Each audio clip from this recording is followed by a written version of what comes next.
Today's question is, how should Christians respond to the war on Christmas? In this video, I'll answer that question from a biblical perspective. Then afterwards, as always, I'll share some helpful resources, so stick around until the end.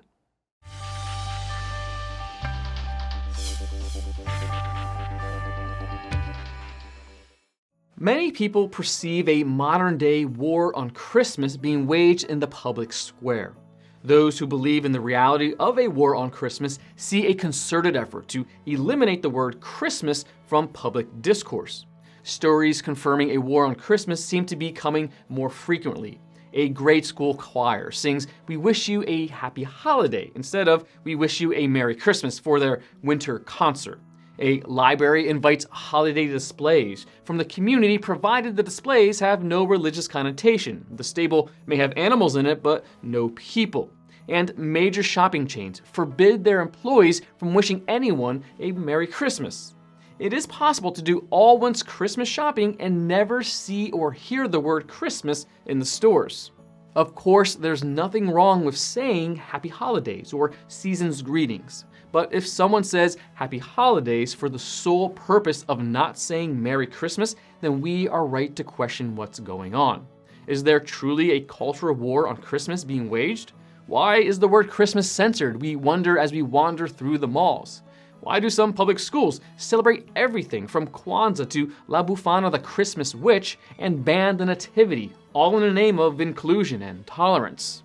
One reason put forward by those seeking to avoid the word Christmas is that it offends non-Christians. But according to a recent Gallup poll, only 3% of adults in America say it bothers them when a store makes specific reference to Christmas.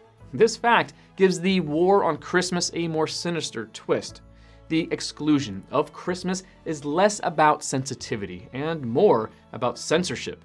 Expunging all mention of Christmas from society is not really a way to adapt to a more diverse culture, but a way to engineer a more secular culture.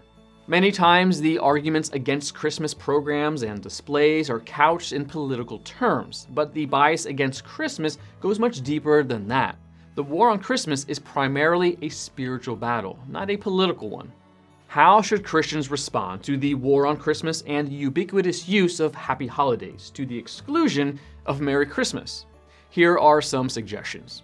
First, celebrate Christmas. War on Christmas or not, let the joy of the season show in your life. Teach your family the significance of Jesus' birth and make the Christmas traditions meaningful in your home.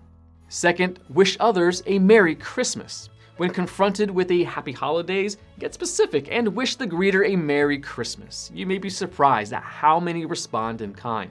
Even if you're met with resistance, don't let it dampen your cheer.